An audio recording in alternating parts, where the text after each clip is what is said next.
Hi, I'm John, your host, and welcome to Heart of Care, a podcast by ANCU. Here, we delve into the real voices of healthcare, sharing stories of resilience, humanity, and the unwavering heart that drives it all. Join us as we empathize, learn, support, and even find moments to laugh together.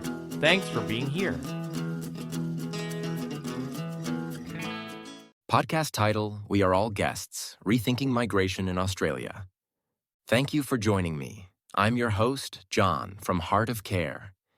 Today, we're going to explore a topic that shapes not just headlines, but lives: migration. In a country like Australia, built on waves of movement, stories of arrival, belonging, and struggle are etched into the very fabric of who we are.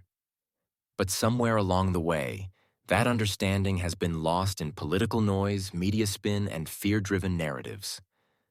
What if the story we tell about migration in Australia is fundamentally incomplete? Welcome to Heart of Care. Today, we go further. Confronting the myths, unearthing the truths, and reimagining the shared future we're all building together. Migration isn't just a political football. It's a story etched in our past, defining our present, and shaping the very soul of the country we will become. Let's listen deeply, reflect honestly, and open our hearts to a broader understanding. Segment 1. Migration: the unfolding story of humanity. From our earliest steps out of Africa, the movement of people has been a constant. Migration isn't a modern emergency. It's an ancient rhythm of survival, curiosity, and renewal. Picture the Polynesian navigators crossing vast oceans, or families displaced by war or drought, seeking safety and dignity. Through movement, cultures blossomed, empires rose and fell, and entire worlds were reshaped. And here in Australia, movement long predates 1788. For over 65,000 years, Aboriginal and Torres Strait Islander peoples have traversed this land, connected by rich trade networks, cultural exchange, and ancestral journeys. So when we speak about migration today, we're not breaking tradition. We're continuing it, participating in a story as old as humanity itself. Segment 2. The Weight of History: Colonization and Our Migrant Narrative. Now let's confront a stark irony. Nations like the US and Australia, built by migrants, now often resist migration. But in Australia, the irony carries even more weight. Our national story didn't begin with welcome. It began with invasion. Aboriginal and Torres Strait Islander peoples, custodians of this land for tens of thousands of years, were displaced under the false claim of terra nullius, nobody's land. But it was never empty. Not then. Not now. This truth isn't about blame, it's about recognition. It asks us to begin any conversation about belonging with humility. Because the reality is this: we are all guests on Indigenous land. Some of us arrived 2 centuries ago, others 2 months ago. But none of us arrived first. Segment 3. Challenging the myth of the job stealer and what it reveals about the system. Let's pause on one of the most persistent and divisive ideas in public debate. Migrants are taking our jobs. It's a fear we've heard for decades, especially in times of economic stress. But it's also a claim that doesn't hold up under serious scrutiny. Here's what's really happening. Across Australia, from farms to hospitals, kitchens to construction sites, employers aren't overwhelmed with job applications. They're often begging for staff. Labor shortages aren't rare, they're chronic. So, if we have jobs and people on JobSeeker, why the mismatch? The answer, in large part, lies in 3 interconnected issues: incompatibility, exploitation, and perception. Let's unpack that. Incompatibility. Many Australians on JobSeeker aren't in a position to take the jobs available. Some are caring for children or elderly parents. Others are managing chronic illnesses or mental health challenges. Some live in areas where jobs exist, but housing, transport, or internet don't. Others lack formal qualifications or struggle with digital literacy. Just being able to work doesn't mean someone can reasonably work tomorrow, especially in remote or physically demanding roles. Exploitation. Tragically, some employers do underpay migrant workers, especially those on precarious visas or with limited knowledge of workplace rights. That suppresses wages and undermines conditions for everyone. But the fault lies with the employers, not the migrants. Instead of blaming workers for working, we need to crack down on wage theft and support union protections. Because when exploitation thrives, it hurts all workers, regardless of where they were born. Perception. Many Australians are doing it tough. Wages have stagnated, secure jobs have shrunk, the cost of living is out of control. And when people are hurting, they want someone to blame. Migrants, visible, hard-working, often misunderstood, become easy scapegoats. But here's the truth. Migrants are not stealing jobs. They're filling roles that are vacant or undesirable under current conditions. Think about aged care, underfunded, overworked, emotionally taxing, agriculture, backbreaking, seasonal, remote, hospitality, casualized, unstable, regional healthcare, isolated, under-resourced. These jobs don't go unfilled because Australians are lazy. They go unfilled because they're underpaid, undervalued, or unsustainable. And many migrants, even those with high-level skills, take these roles out of necessity.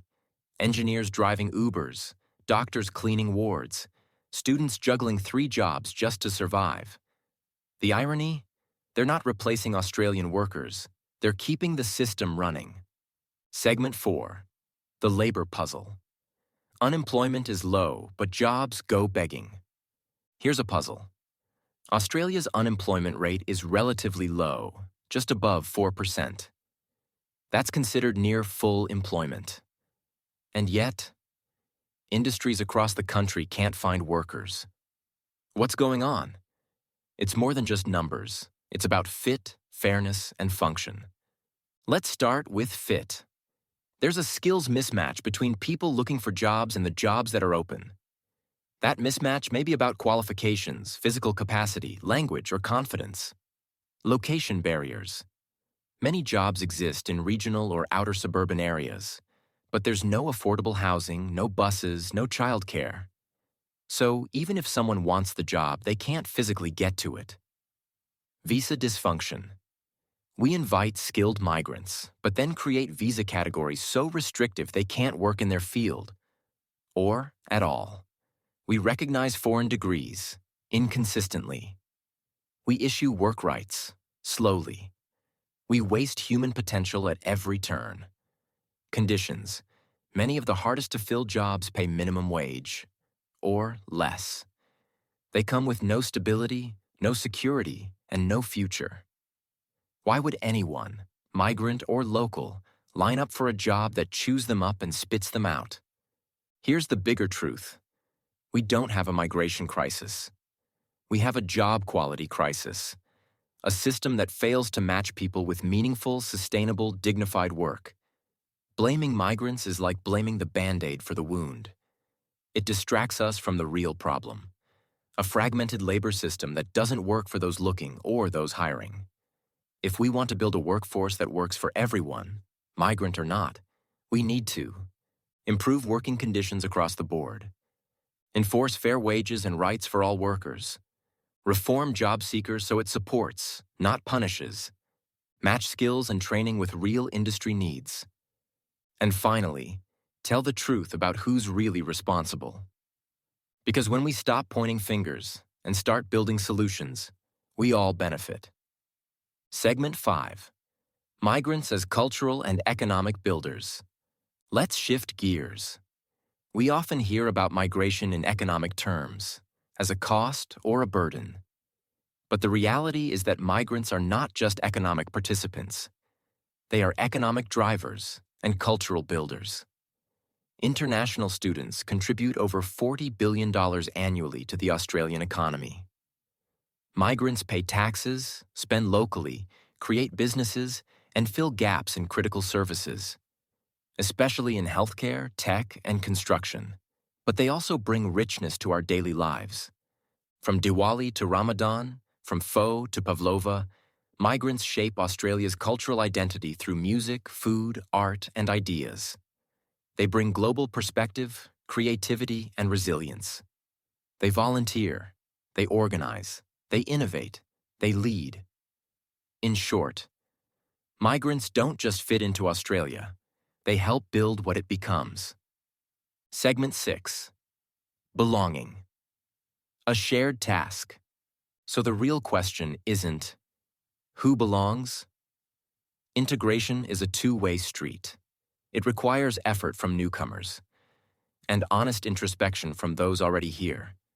It also means we must be brave enough to talk about uncomfortable truths, including the fact that Indigenous Australians are disproportionately represented in job seeker statistics.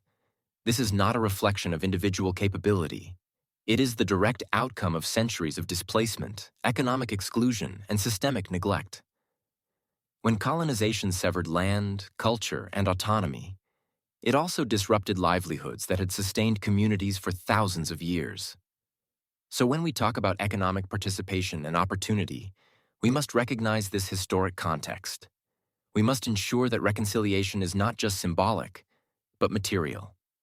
That means investing in Indigenous-led employment programs, supporting on-country economic initiatives, expanding education, digital access, and mental health support in regional and remote communities, and confronting racism in hiring, housing, and healthcare systems. Belonging isn't automatic. It must be built with truth, justice, and equity. And that work involves all of us. Migrants bring commitment, hard work, and hope. But we, as a society, must ensure they, and Indigenous Australians, have the tools to thrive, not just survive.